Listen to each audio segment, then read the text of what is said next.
The incense was making my head spin. In our family, funerals aren't just about mourning. They're a performance. My father, Arthur Chen, was lying in a casket that cost more than my first car, surrounded by lilies and people in expensive, black suits crying eyes that weren't actually wet. But there was one person missing. One person everyone was looking for. My brother Sam. Typical, my Auntie May hissed, leaning into my ear. Her voice was sharp enough to cut the silk of her dress. Your father provided everything for him. The education, the house, the name. And Sam can't even show up to bow? He's heartless, Leo. Pure ice. I didn't say anything. I just stared at my shoes. I'd called Sam 20 times that morning. He didn't pick up. He didn't text back. I was caught in the middle, the good son who stayed, looking at the empty space where my brother should have been standing.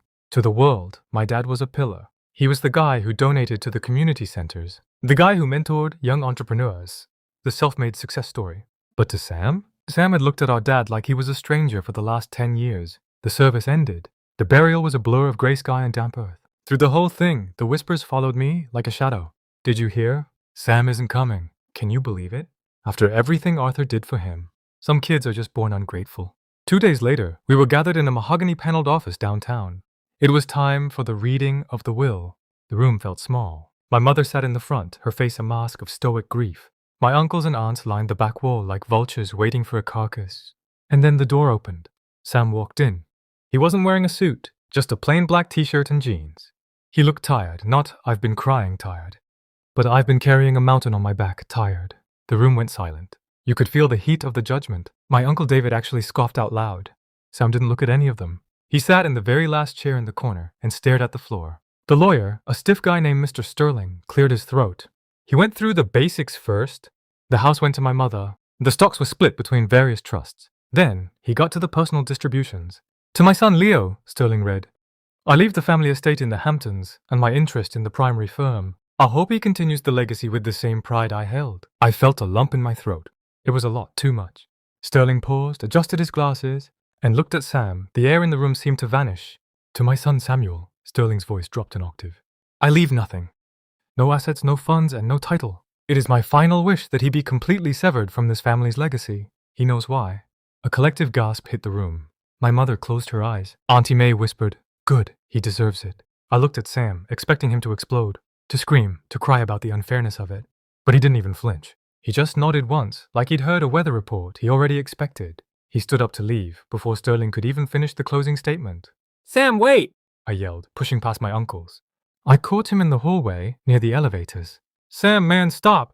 I grabbed his arm. That was brutal. I don't care what happened between you two. He shouldn't have done that. I'll split my share with you. We can... Sam turned around. His eyes were so calm it was unnerving. Leo, keep the money. I don't want a single cent of his. Why are you being like this? I was frustrated now.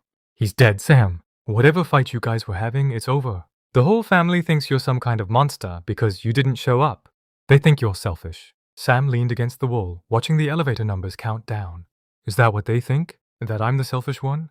You didn't even say goodbye, I said, my voice cracking. He was our dad. Sam looked at me then. Really looked at me. He wasn't who you think he was, Leo. You were 10. You were playing video games upstairs, while he was building his legacy on the bodies of people who trusted him. I froze. What are you talking about? Sam reached into his pocket and pulled out a worn, folded piece of paper. He didn't give it to me. He just held it. 12 years ago, I found a set of files in his home office. Sam said, his voice flat.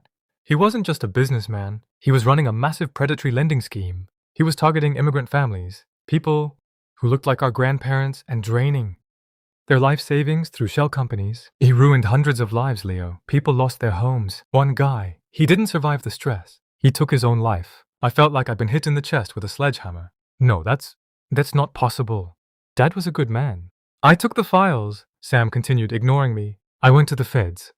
I was 20 years old, and I spent 3 months meeting with investigators in secret. That business trip Dad took when we were kids, the one where he was gone for 2 years, he wasn't expanding the firm. He was in a federal prison. He paid off enough people to keep it out of the papers, to keep the Chen name clean. He told you it was a legal dispute. He told the family it was a misunderstanding. I remembered that time. I remembered my mom crying every night. I remembered Dad coming back thinner, angrier. When he got out, Sam said, he sat me down. He told me he'd forgive me if I apologized, if I admitted I was a traitor to my own blood. He told me that family comes before strangers. I told him that I'd do it again tomorrow. The elevator dinged. He didn't leave me out of the will as a punishment. Leo, Sam said, stepping into the lift. He left me out because he knew I'd never touch blood money. And I didn't go to the funeral because I don't honor criminals, not even the ones I share DNA with. The door started to close. Sam, I called out. Do you regret it? Everyone hates you now. Sam looked at me as the doors narrowed. For the first time in years, I saw a tiny, sad smile on his face. I sleep just fine at night, Leo. Can you? The door shut.